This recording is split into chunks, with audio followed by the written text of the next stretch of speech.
Linda, you can turn off the fan, if it, No, it was mosquitoes. What? It was flies and mosquitoes. Flies and mosquitoes. Normally we don't put a hat on, yeah. Actually, I'm not allowed to talk to people, who have a hat on. It is in our Vinaya, in our rules. So, what are we going to do? Before we, what is it?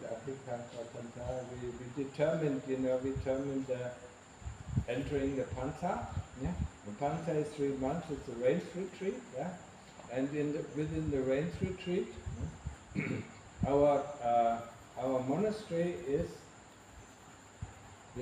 this monastery. Yeah, and it is within within the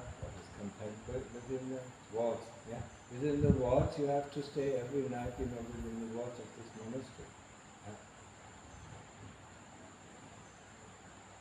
And it's also for the lay people who spend the Pansa here. Yeah, not only for the Mechi, it is requirement. Yeah.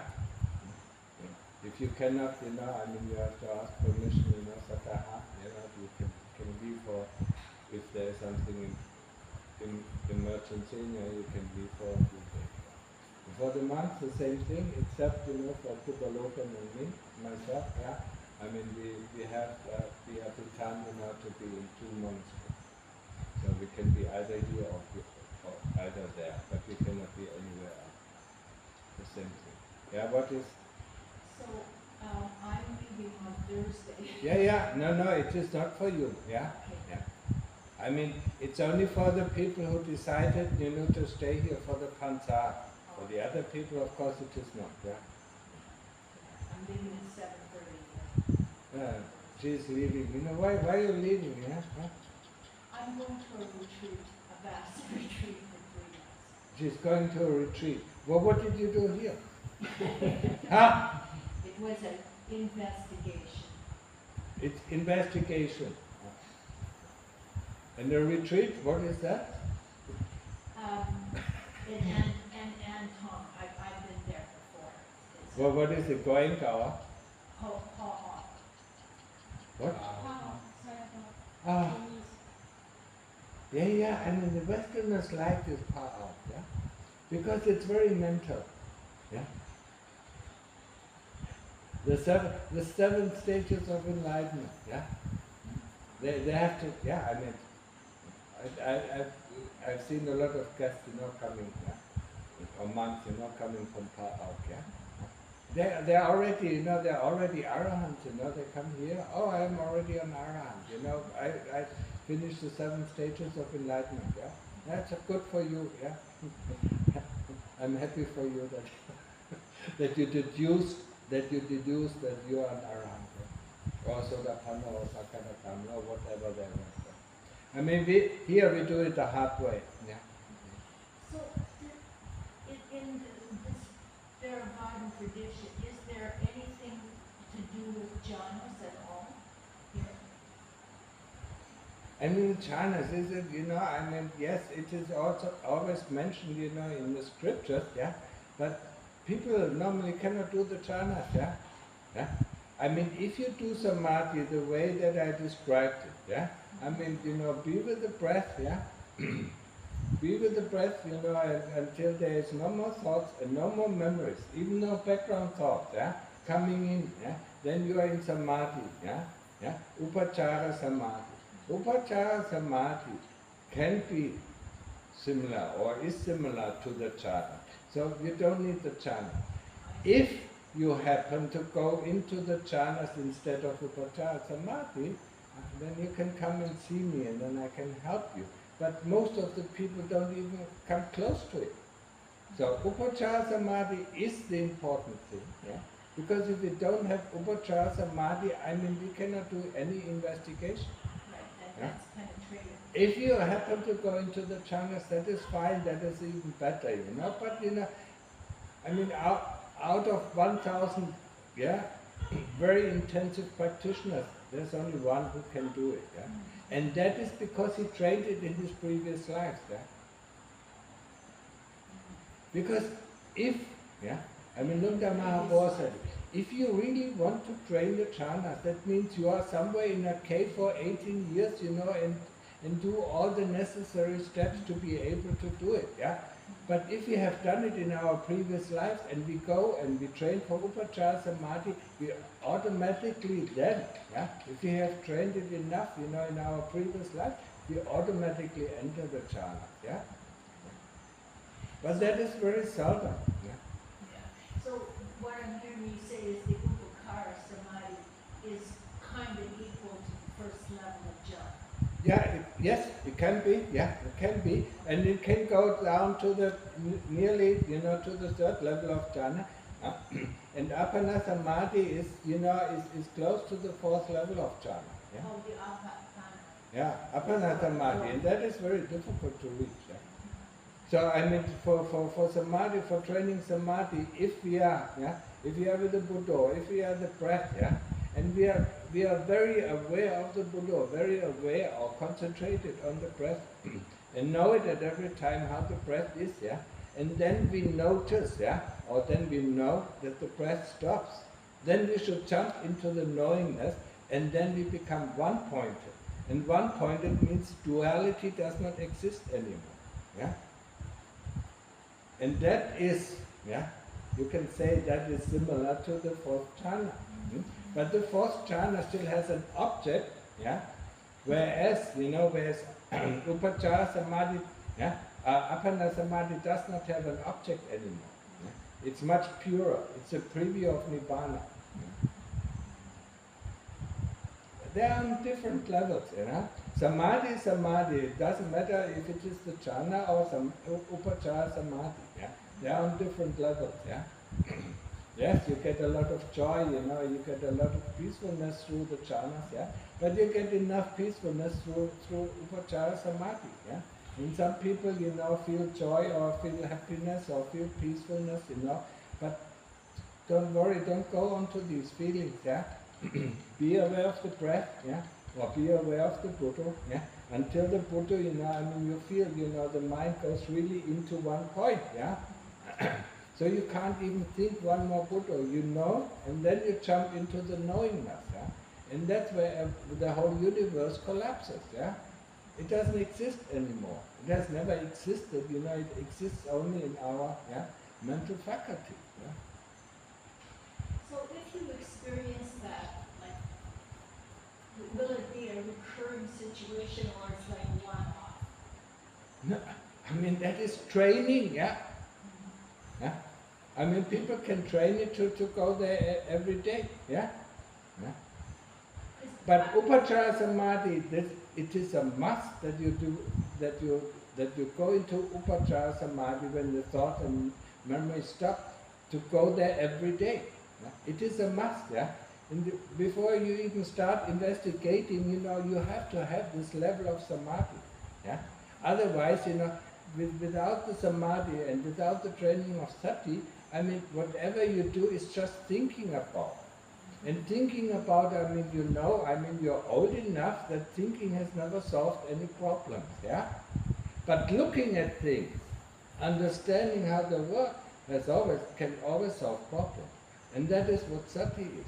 Sati is the observing power, the knowing power of what is going on.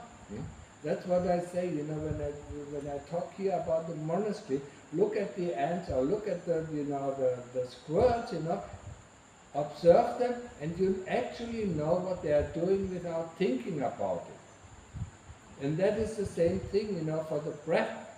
We know what the breath is doing, Even if we can't, towards the end, we can't feel the breath anymore, but the breath is still there, and we know it. And we know it much more clearer than when we did before, when there was still the feeling of the breath going in and breath going out. I also find I'm sorry, anyway, sometimes I find with the breathing,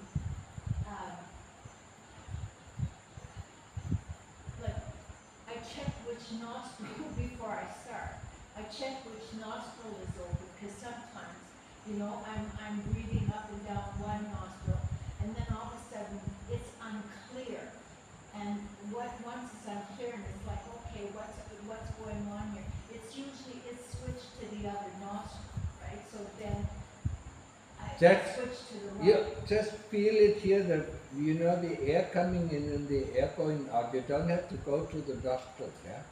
Oh, okay, now what about having sensations? Yeah, go to the sensation, know when the air flows in, know when the air flows out, yeah? Yeah, because I find, you know, like I have lots of sensations on my upper lip. Yeah, that's okay. Oh. That is, I mean, we only want to know that the breath goes in and the breath goes out, and then we know if the breath is detailed or not detailed, if it's rough, if it is long or short, yeah?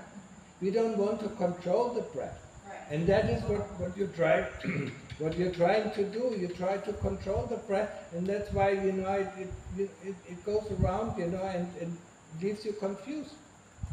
Just focus on one thing and know. How can you not know that you're breathing? Huh? Yeah, I guess because I'm always trying to feel the breath itself, right? Sometimes you know, I mean, in the end, you don't even feel the breath anymore, but you still know that you're breathing. And you know how the breathing is. Yeah? If the breathing is coarse or rough or detailed or fine, you know, yeah? Or subtle or not subtle, you know, I mean, you know it, yeah? So go to this knowingness. What about listening to it? What? Like sometimes I listen to the breath. Yeah, no, please. Don't make it so complicated. Yeah? I mean, we try to hold on to something that is not, that is also anicca, that is impermanent, that constantly changes, yeah? Yeah? We don't want to hold on to something that is constantly changing. We want to observe the changing nature of the breath. Yeah? So just fix your concentration around there, you know, the upper lip, you know, and then try, yeah? Or if it is too difficult, then just do the Buddha, yeah? Then you don't have to worry about anything, about which nostril. Or do the Buddha with breathing in and the Do with breathing out, yeah? Yeah, because I've been doing that in the last couple of days, and now today I started with, okay, let's go back to, you know, try the breath. Yeah. Or just do the Buddha, yeah, and see how it leads, yeah? Because we think, you know, I mean, the older we are, you know, the more our ways are fixed, yeah? And that is, we have to break it up, yeah? Just use the remaining days and observe these squirrels or any kind of animals, yeah? And then see, you know, what is observing. And the amazing thing is, we know what they are doing without thinking about what they are doing. Huh? We see and we know. And that is the quality that we need to develop for the Buddha or for the breath. We see and we know the breath. The breath is, you know, at the moment it is, you know, it is not detailed, it is rough, you know, it is long or it is short, you know, and so on and so on. Yeah? Or the Buddha is fast or slow, or the Buddha is, you know, detailed or not detailed, you know, or deep or shallow or whatever. Yeah? This quality, you know, this is so important. That is the sati, the knowingness of the citta. The citta knows everything. Whatever it looks at, it knows. And that is the quality that we need for investigation. When we investigate the body, so our concentration, just like our concentration is at the beginning around the tip of the nose, then our concentration when we have a lot of pain in our knees or whatever, yeah, we go with our concentration there and look and observe, yeah. And then we ask questions, you know, for investigation we need to ask questions, yeah? And get the answer from the citta. Yeah? Where is the pain, you know? Is it a spot? Is it, you know, is it an area? Is it changing, yeah? We need to ask this question, yeah? We don't want to find answers by thinking about it, yeah? Because we want to know the answers that come from the citta. We don't want to involve the brain. We don't want to involve the brain because the brain giving us the mess that we are living in. Yeah. We think we know, yeah?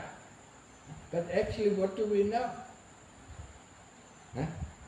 We know only the things that we memorized, yeah? And we memorized a lot of things since we are born. And when you look at a new baby that comes out, yeah? It opens its eyes. We don't know what it sees, yeah? It doesn't have any concepts. So we build over our life, yeah? And the longer we have lived, the more concepts and views and opinions we have, yeah? Because upon our experience, we build these views and opinions, yeah? But as some of us might have experienced, sometimes we know these are wrong. They have nothing to do with reality. Yeah, because I sometimes think I know, and then as time goes on, you realize, whoa, I was really off base, right? But I was convinced I knew. Yes. And that is what what a lot of people think they know, yeah? Yeah. And they don't want to step in the unknown. That's why they get afraid the moment, thoughts and memories disappear, because we look at Descartes, cogito ergo sum, I think, therefore I am. And if I don't think, I'm not there anymore. But there is something much, much more deeper, yeah, that we can experience. But the one that holds us, avijja, that holds us into this, prison, yeah, is afraid. We're getting out of the prison because it does not know. So a lot of people are afraid of the unknown. Yeah? So they want to make, they build their house, they build their job, they build their work, they build their surrounding so that they think they know, yeah? But then a storm comes, rips away, their house, and then they are, they're in the open, in the unknown, yeah? What am I going to do? Or war comes, and destroys a country, yeah? So, things happen. Or a tsunami comes, just like in 2004, and destroys, so many lives, yeah? What was it, 500,000 lives, just destroyed in Indonesia, Thailand and Sri Lanka, yeah? They didn't know what was coming, yeah? In Thailand, the people, in Phuket, saw, everything, the sea is retreating, and they saw all these things, that were now open, and they went into that, and when the tsunami came back, and, they all died. Yeah? So would that be, in the case of those people, would that be like a comic? Yes, of course, it is all karmic, yeah? Right. If people die in an air crash, it's karmic, If people die in an accident, a car crash, it's karmic. If people die on the road, it's karmic. If they get a heart attack, it's karmic. Even if they are murdered, it's karmic, yeah? And the amazing thing, even in a train crash, lots of people die, but some people don't die. Huh? They come out, unscathed, yeah? Also airplane crash, some people come out unscathed, yeah? They didn't have the karma to die, but everybody else died. Or some people have felt a feeling to not get on. Yes. Right? Yes. There was a very famous example, I think it was the 60th birthday of the king, and he invited, all these famous, forest monks, and then, they also invited Lunga Mahabor, and when he was trying to board the plane, then he said, no, it is not yet my karma, So he didn't board the plane. But the other four, they were all arahants. The other four knew, okay, my life is over. So they boarded the plane, and the plane crashed, and they all died. So they knew, yeah? So they went willingly because... Yeah, but you only know, yeah, if you're not in your head. Huh? Yeah. And that's what we're trying to do with our practice. Hello? Huh? We try not to think about what we see and what is going on. We just want to experience the pure nature. Yeah? The Dhammacha, in Thai it is called Dhammachat, yeah? I mean, nature is not a good translation. How the things are, yeah? That's what we want to experience. And not making any opinions about it, because the more opinions we make about it, the more views we have, you know, how things are working and so on, and that misleads us. With an open mind, you know at any time is there something to do or is there nothing to do? Because sometimes you just sit there, yeah, I mean you think you need to do something, but actually there's nothing to do, and so you just sit, you know, and observe until you know something is happening or something is there to do. I could experience that when, yeah, I mean that it was very good, you know, I was with Lungta Mahabo, my venerable teaching master, yeah, I mean, when there was something to do, he was there present. If there was nothing to do, I mean, you couldn't see him. Yeah, he was not there. Yeah, I mean, his body was there, but he was not there. The moment there was something to do, he was fully present. Yeah, and then after that, he was gone. Yeah. But not physically gone. Not physically gone. Yeah. You could walk through him, you know, and he didn't even mind. Yeah. Yeah? You could approach him very closely, you know, I mean, he didn't mind, yeah? Because there was nothing, you know, holding people off, yeah? Like an ego, you know, that holds people off. The bigger the ego is, you know, you cannot approach him very closely. Yeah? But it has nothing to hide, there was nothing there, you know. And at that time, he was already an arahant. He was an arahant for 50 years. I think he was the longest arahant living here in Thailand, yeah. He was an arahant with 36. I mean, Puli was quite long, you know, he was also an arahant for a long time. But we don't have these great examples anymore. And it's just like, you know, these stupid monks, you know, trying to do their best, you know, to get some result there. Okay? So, what did I say about, you know, yes, I said about, you know, Atitanka Pantati, you know, the termination of where we stayed in the monastery, yeah?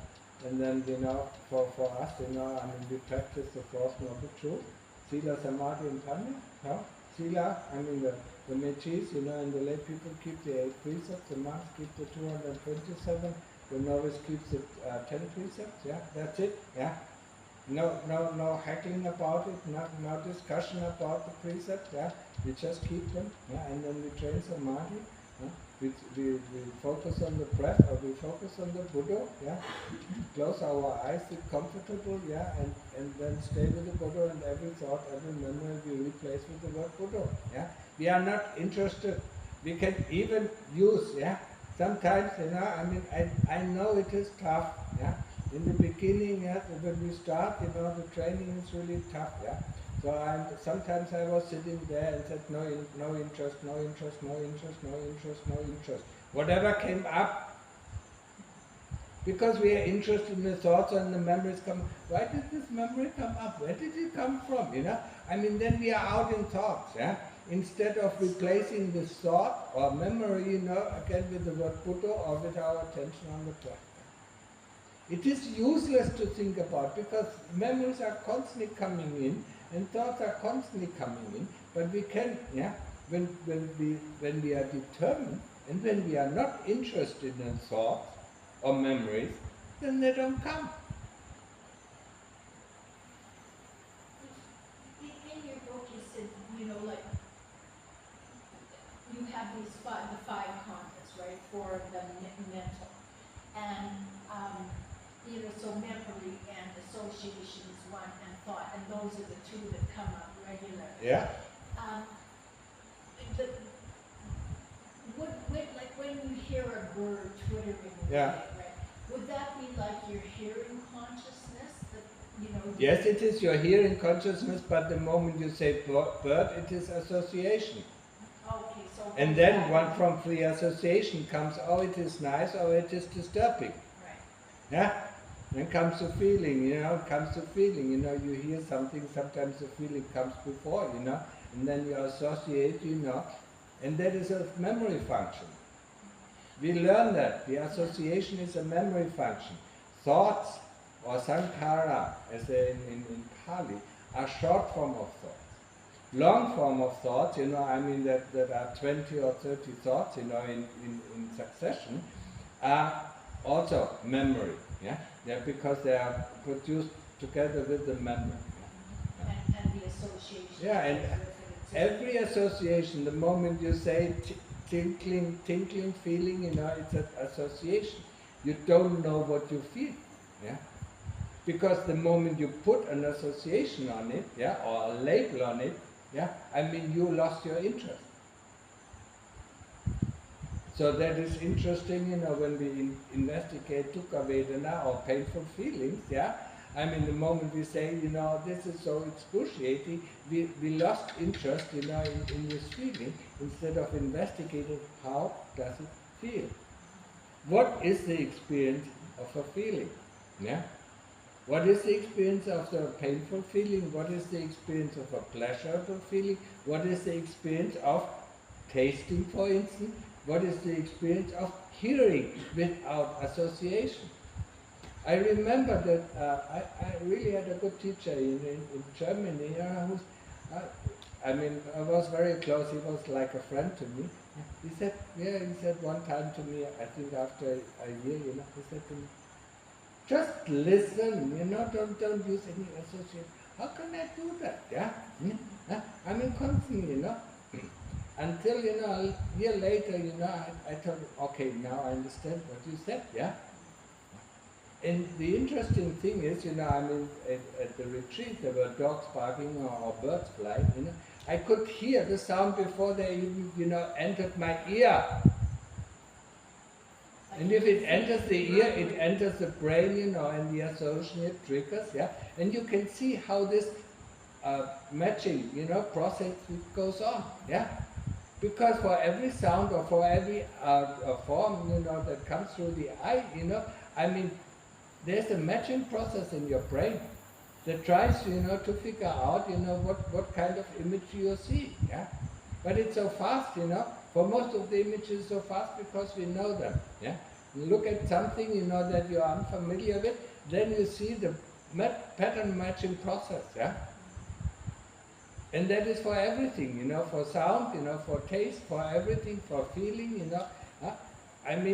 the brain needs to know what is going in, and need to make a label on it, and from that label on, it's forgotten, We don't really know what hit us, Because association instantly tells us what it does, and we are satisfied, We are satisfied with the labels that come, And that is the problem. Because we think we know at that point. And that's why we think we know, and we don't know. Actually, we don't know. Who said that? A Greek philosopher. I know that I know nothing. And he was very wise. I thought it was the Diogenes in his tongue, in his barrel, when the king came to him. Can I ask you something? What? How do you know if you are reaching samadhi? What? How do you know that you are reaching samadhi? When there are no more thoughts, when there are no memories coming. But before that, there is something like before you're gonna sleep, you have some light in your mind. Don't worry about the lights, if the light is very strong, normally it is a white light, if the white light is very strong, it's just a sign of concentration. You probably are familiar with all these, people who had a near-death experience and then they see their light, this white light. It's just a sign of concentration because when the chitta leaves the body, it needs to concentrate to go out. So don't worry about it, and don't even think, this is a sign of concentration. Just stay with the Buddha or stay with the breath, until, and it is, it's opening the door, You feel the coolness of samadhi, and then you enter the samadhi, and then you please close the door behind you, yeah? Don't open the door and say, oh, this is nice, and then close the door in front of you, because that's what a lot of meditators do, yeah? And then, after the samadhi, they are completely exhausted because of opening and closing the door, yeah? When you enter samadhi and close the door behind you, yeah, you feel, when you come out, you feel absolutely refreshed and concentrated. Yeah? That is a sign that you have been into samadhi. But don't worry about the pre-signs, because they are illusory. How do you know you can come back? And How do you know? And you don't lose your mind. You go to sleep, how do you know you come back? I know before happens See, alone, but the first time, you don't know. You still go to sleep. if you come back automatically. Yeah, of course. I mean, for samadhi, nothing, you're just in a world of experience. There is nothing who tells you what you experience, but you experience it. Yeah. So that is not that difficult. For apana samadhi, that is more, yeah, because then the whole universe collapses. Yeah. That is more. People are very afraid, actually going there, because they're afraid of not coming back. Yeah. But actually, it is fun. Yeah. And you come back within. Yeah. I mean, the longest you can stay there without mentally deciding not to going back. Yeah. You can stay there for 7 days. Yeah. In apana samadhi. And you notice the time inside now. You cannot notice the time you are inside. No, I mean in that, you're just like a tree stump. I mean, people can chop you up and you don't even notice because you're not there. Okay. Yeah. But in Upajjhaya Samadhi, you will notice it, yeah, because you're still there, yeah. But you don't make any mental concepts about it. Okay. And don't worry about the signs, yeah. Just worry about, yeah. As I said, the important thing, of training samadhi is, am I with my Buddha? Am I with the breath? Then I'm on the correct path. If I think about my meditation, then I'm already off the path. Yeah? If I'm looking for signs, then I'm off the path, because I'm not with the Buddha or I'm not with the breath. This should be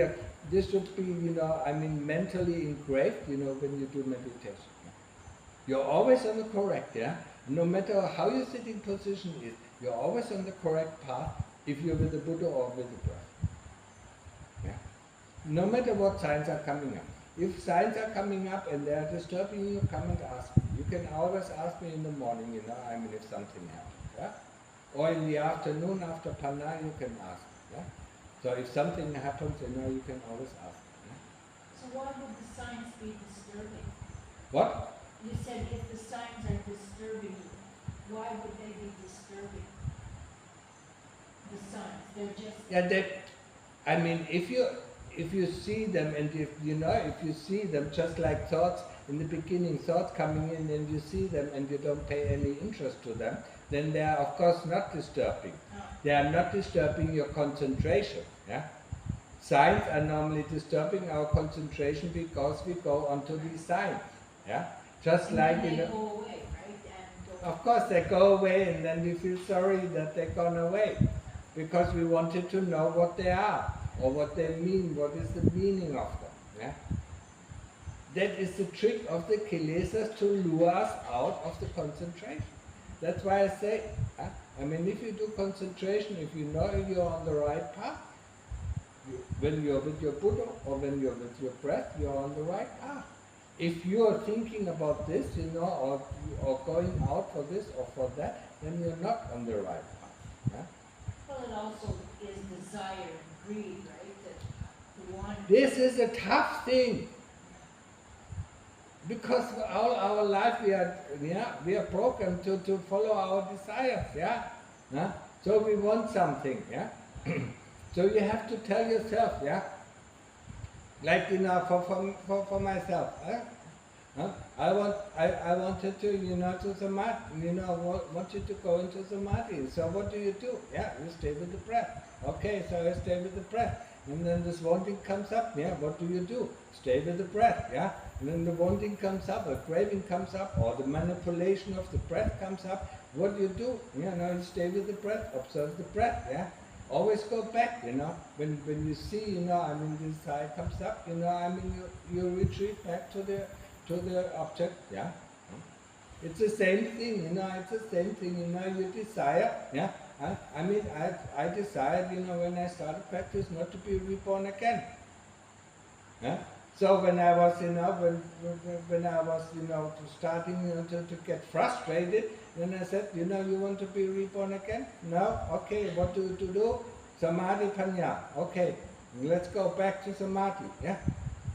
So do you make a distinction between desire and chanda? And Chanda. Chanda. What is Chanda? Can you explain that in English? It's also desire, but it's like What? right Good desire. desire, like desire to be nice. Yeah, desire, good desire or bad desire, you know, good desire leads you in a good direction, but bad desire leads you in a bad direction.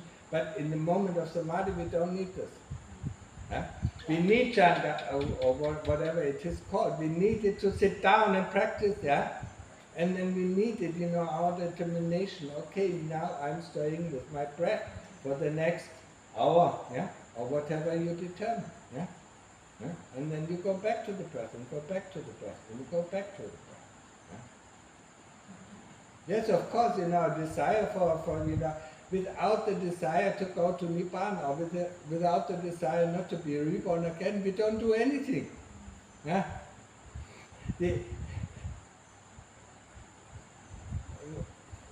What is it? Yeah, it's the contradictory thing is, yeah. I mean, we need a will, yeah. We need a will to go to Nibbana, but in the end, we have to let go of the will, yeah. So the will, you know, the will to go to Nibbana will show us, you know, or will lead us to Nibbana. But then, before we enter Nibbana, we have to let go of this will, yeah. But until we get there, we need that. Yeah, of course we need it, yeah. Just like people who want to go to heaven need the will to do the things that are necessary to go to heaven, or people who want to go, you know, study this or become an engineer or a politician, they go to university and study what, you know, gets the same thing in the world, in the spiritual world. Yeah? Okay? Yeah. Keep on crushing. And also know one thing, the kilesas are not you. Yeah? And remember, I mean, European, Canadian, yeah, half European. They lost a lot of European blood already. Yeah? I mean, Goethe, you know, even Shakespeare said, you know, but Goethe said there are two souls inhabiting my chest. The soul of light and the soul of darkness, yeah? And that is true. Avijja is the soul of darkness and Dhamma is the soul of light, yeah? I mean, Lungta Mahabodhi said the same thing. He said there are two powers, you know, trying to be on the throne, yeah? And most of the time it's the kilesas, avijja, tell us what to do, what to think, what to, you know, how to perceive and so on, yeah? And the Dhamma is that what we need to nourish so that it becomes on the throne. And what can they do when they are on the throne? They can take hold of the tools that we have. The tools is Rupa, yeah? Rupa, Vedana, Sanya, Sankhara and Vinyana. These are the tools that either avijja can use or the Dhamma can use. So whoever is in control, Oh, I see. yeah. So the memory, I mean, Dhamma can use the memory to forget, there is death, yeah? That is the memory, okay, let's recall death, or let's recall birth, no? Or let's recall our past lives, or whatever you want. That is the Dhamma using the five khandhas, yeah? But when avijja using it, they think as, what am I going to do in the future, where do I go, you know, what do I plan, you know, I mean, I want to have this much money and so on. That is avijja using the same tools. The tools are not the kilesas. Lots of people misunderstand that and say, the five khandhas are the kilesas. No, the five khandhas are not the kilesa. the kilesa using the 5 khandhas. That is the problem. The Dhamma using the 5 khandhas, yeah. So, for instance, the thought, oh, I want to go and meditate. So the Dhamma is using the 5 khandhas, to sit down and practice. And the kilesas are like equal to emotions, right? Like, No. No? No. Emotions is something that is built up, yeah. Sugar, sugar cane, I mean, you throw some sugar in a hot pan, and it becomes, yeah. But actually, there's only heat and sugar, yeah. So emotion is is like a snowball or avalanche, yeah. I mean, you're in Canada, so you know some avalanches, yeah. I mean, you put a stone, you put a stone in the snow and it rolls down, and with each rolling down, it takes on more snow, yeah. And that is what an emotion is. The emotion starts with a feeling, or starts with a thought, or starts with a memory. If you let it roll, yeah, I mean, it keeps on, thinking about this or memorizing about this, and the feeling increases and becomes an emotion, and you cannot hold this, yeah, avalanche anymore because it rolls over you. But it starts with a little stone, yeah, and that's what our investigation also leads to us, to see the stone that causes the avalanche or causes the emotion. No, the kilesas are the fangs of avijja. Yeah? I mean, just think of them, when they come into the mind, I need to do this, I need to do that, yeah? They are good kilesas, just like you said chanda or whatever it is, I mean, the good desire, these are the good kilesas, and there are very few in our hearts, and the masses, are the bad kilesas who lead us astray, yeah?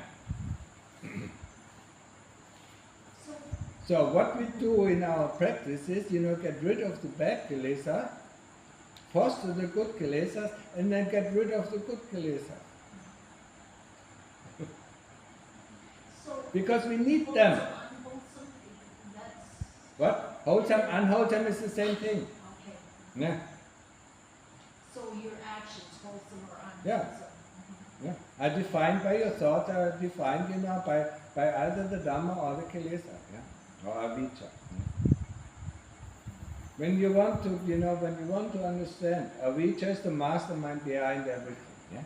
But he has 3 armies, yeah, that you have to fight with, yeah.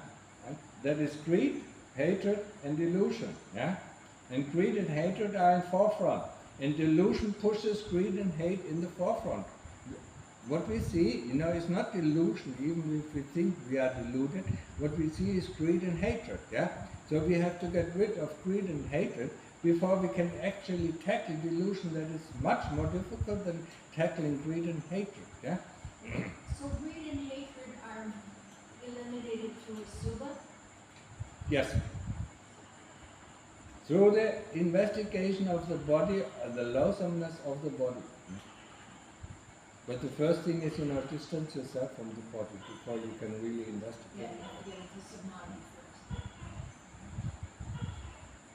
Yeah, I mean, seeing the toy that we have, yeah. I mean, just take a razor and see, and then pull off the skin, and then you see, what is inside, and then grab hold, pull it more and more and more. What is there? Yeah? All the things that you don't want to see. Yeah. And what keeps you protecting from this view? The skin. Huh? Yeah, because I'm doing the investigation through the head of the hair, the head of the... Yeah, it gives you the face, it gives you the figure, it gives you everything, the skin is the big deceiver, yeah? And then... Now just wear a skin out of glass, and nobody wants to look at somebody else. Huh? Because what we see is always the same. Huh? Yeah.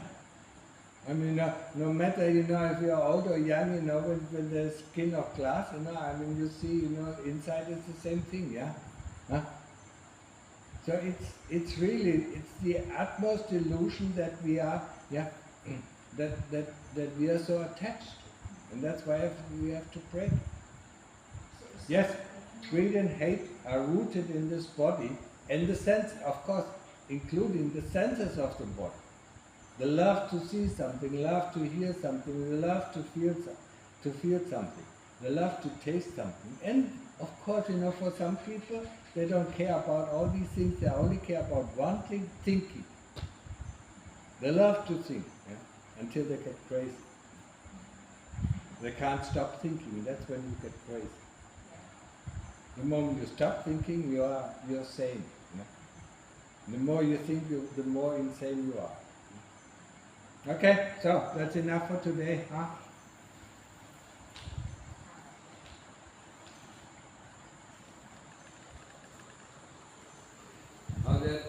These two questions, you can ask these two questions there. Very short.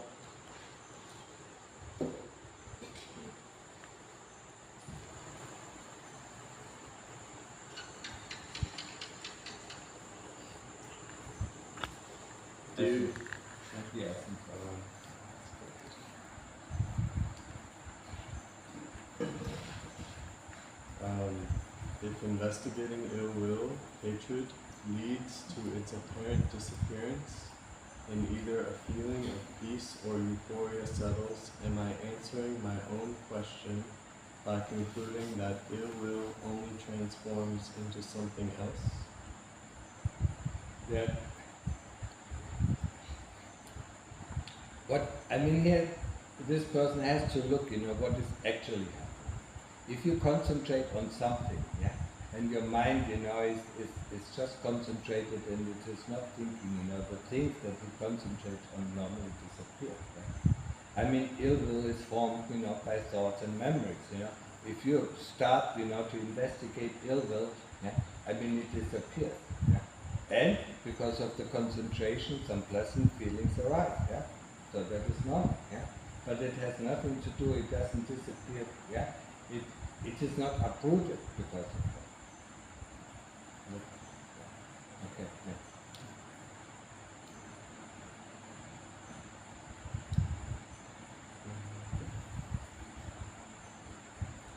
this is a good question.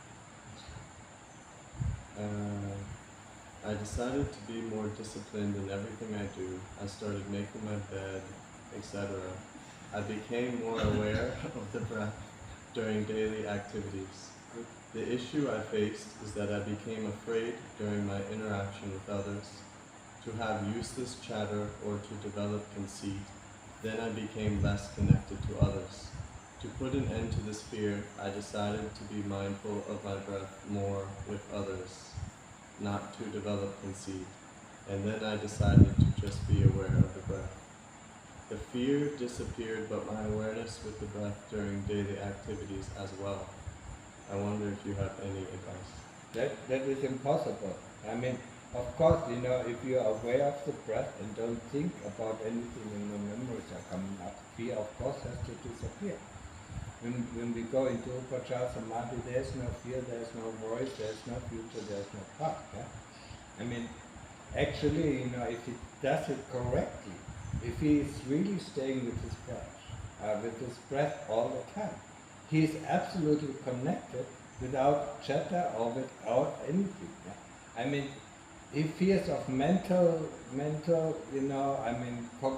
concoctions, the mental concoctions, can easily counteract, with staying with his breath. So, what he tries to do is to mentally assess its situation, and that's why he gets to the wrong conclusion. Just stay with your breath, and if you stay with the breath and there is no thought and no memories, when you do your daily activity, you are connected to the whole world, with every being, and you don't even need to chat with other people, but other people might not feel it, that gives give other people a strange feeling about you, and then they tell you you're not connected, but I am connected right now. So just stay, just stay with the breath. Don't let any thought and don't let any memories come in, and don't make any don't draw any false conclusions. Okay, so that's it. Yeah.